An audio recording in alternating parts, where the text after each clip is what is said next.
نام و نمود چھوڑ کر نہیں گیا تھا، ورنہ شہرت وہ بلا ہے کہ جہاں یہ آتی ہے کچھ نہ کچھ شیخی آ ہی جاتی ہے۔ نام و نمود چھوڑ کر، یعنی نام و نمود کا مطلب یہاں پہ نمائش کرنا، اپنی تعریف کرنا، وہ کر کے نہیں گئے تھے، ورنہ جو شہرت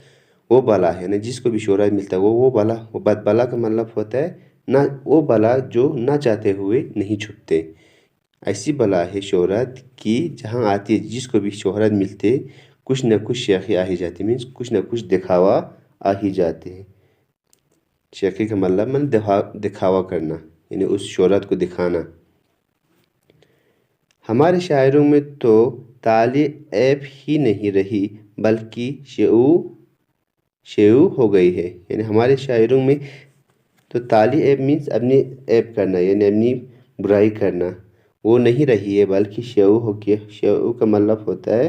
عادت بن گئی ہے کہ وہ سیدھی سادی باتیں کرتے تھے، اور جیسا کہ عام طور پر دستور تھے۔ اب کہتے ہیں جو شاعر ہیں ہمارے، ان کے اندر جو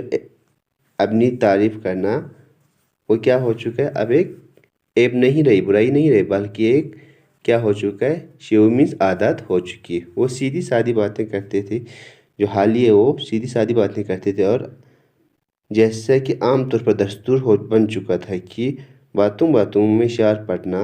یعنی کیا دستور بن چکا تھا کہ بات جب باتیں کرتے تھے لوگ اس ٹائم پہ، کہ یہ عادت ہو چکا تھا کہ باتوں میں شعر پڑھتے تھے۔ بحث کر کے اپنی فضیلت جتانا، یعنی بحث کر کے، ڈسکشن کر کے کہتے جو اپنی بڑائی کرنا، یعنی برتری کرنا، اپنی عزت جتانا، مطلب اپنا جو بڑاپن سب کو جتاتے تھے، اور اشارے کنائے میں دوسروں کی تحقیر اور درپردہ اپنی بڑائی دکھانا ان میں بالکل نہ تھا۔ یعنی اس ٹائم کیا ہوتے تھے، ایک تو اپنا بڑاپن دکھاتے تھے، ایک جو بحث کر کے ڈسکشن کر کے اپنا بڑائی جتاتے تھے، تو منہ پہ اشارے کنائے مینس اشارے کر کے دوسروں کی تحقیر کا مطلب ہوتا ہے ذلت کرنا، مطلب اشاروں سے سیدھا ڈائریکٹ ذلت ذلیل نہیں کرتے تھے، یعنی ان کی بےزتی نہیں کرتے تھے، مگر اشاروں میں دوسروں کی بےزتی کرتے تھے، اور درپردہ اپنی بڑائی دکھانا۔ درپردہ کا مطلب ہوتا ہے پیٹھ پیچھے، یعنی پیچھے سے، مطلب پیٹھ پیچھے جا کے اپنی وہ کرنا، بڑائی کرنا، یعنی میں یہ ہوں وہ ہوں، یہ سب ان میں بالکل نہ تھا، مینس حال ہی میں یہ سب نہیں تھے، یعنی دوسروں کے پیٹھ پیچھے اپنی بڑائی نہیں کرتے تھے، اپنے آپ کو بڑا نہیں دکھاتے تھے، اور دوسروں کو بےزتی نہیں کرتے تھے، ان کی برائی نہیں کرتے تھے، یہ سب ان میں نہیں تھے۔ ہاں شاعر میں البتہ کہیں کہیں تالا آ گئی ہے، مطلب جب شعر کرتے تھے تو کہیں کہیں تالی کا مطلب ہوتا ہے بڑائی، مطلب تھوڑا بہت بڑپن دکھاتے تھے، مگر وہ بھی ایسے لطیف پرائے میں کہ خاکساری کا پہلو وہاں بھی ہاتھ سے جانے نہیں پائے، یعنی وہ بھی ایسی لطیف مینس اچھے انداز میں دکھاتے تھے کہ خاکساری کا مطلب کم رتبہ جو اس کے جو ویلیو کم ہو کا پہلو وہاں بھی ہاتھ سے، مطلب وہاں بھی یہ بڑاپن نہیں دکھاتا، یعنی مینس نارمل جو ہوتا ہے اسی طرح سے دکھاتے تھے جب شاعری کرتے تو بھی۔ جیسے مثالاً مال ہے نایاب پر گاہک ہے اس سے بے خبر، شہر میں کھلی ہے حالی نے دکان سب سے الگ، یعنی مال ہے نایاب پر گاہک ہے اس سے بے خبر۔ اب اس شعر میں کہتے ہیں کہ مال ہے نایاب، مال جو ہے وہ بہت کیا ہے، نایاب مینس قیمتی، جو ہے کہ کم ملے، پر گاہک ہے اس سے، مگر جو وہاں پہ خریدنے والے آتے ہیں، گراہک جو آتے ہیں، وہ کیا ہے، بہت ان سے بے خبر ہے، جو اس مال سے بے خبر ہے۔ شہر میں کھلی ہے حالی نے دکان سب سے الگ، یعنی حالی نے اس شہر میں ایسا دکان کھلا ہے، اس میں بہت ایسے مال ہیں جو کہ بہت قیمتی، مگر لوگوں کو اس کے بارے میں کچھ پتہ نہیں ہے، انفارمیشن نہیں ہے۔ ان کا ذوق شعر اعلیٰ درجے کا ہے، جو شعر کرنے کا، جو کہنے کا جو ذوق تھا وہ کیا تھا، بہت اعلیٰ مینس بہت اونچا تھا۔ جیسے کہ حیات سعدی، یادگار غالب اور مقدمہ شعر و شاعری سے ظاہر ہے، یعنی اس نے کتابیں لکھی ہیں، جیسے جس کے ایک نام ہے حیات سعدی، یادگار غالب، مقدمہ شعر شاعری، اس سے یہ ظاہر ہوتا ہے، مطلب اس کی شاعر کہنے کا جو انداز ہے، جو ذوق ہے، وہ ان سے ہمیں ظاہر ہوتے ہیں، یعنی ملتے ہیں، دیکھنے کو ملتے ہیں۔ لیکن وہ خواہ مخواہ اس کی نمائش نہیں کرنا چاہتے، یعنی خواہ مخواہ کا مطلب ہوتا ہے بیکار میں، مجبوراً، جانتے ہوئے، فورس کر کے اس کو نمائش کرنا، ان کو دکھانا نہیں چاہتے، کیونکہ کچھ لوگ ہوتا ہے اس کو اپنا جو کچھ مال ہوتا ہے یا اس کے بعد جو کوالٹیز ہوتے ہیں یا کچھ، ان کو کیا کرتے ہیں، دوسروں کو انفورس کرنے کی کوشش ہے، مطلب مجبوراً دکھانے کی کوشش کرتے ہیں۔ یہاں پہ کہتے ہیں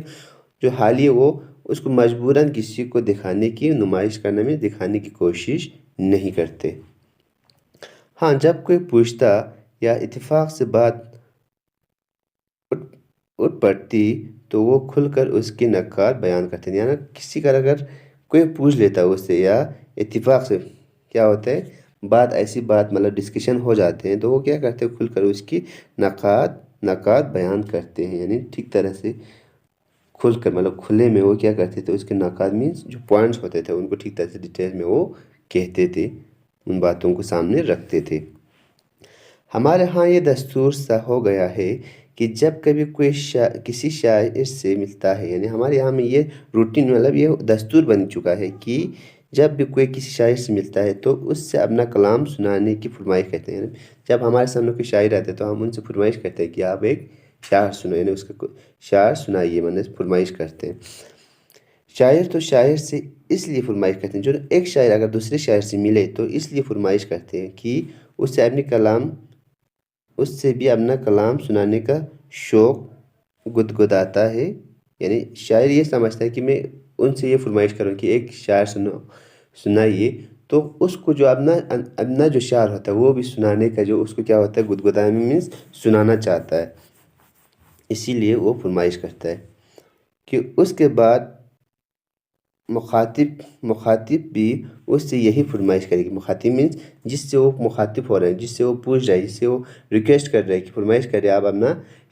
ایک شعر سنائیے، تو وہ یہی سمجھ کے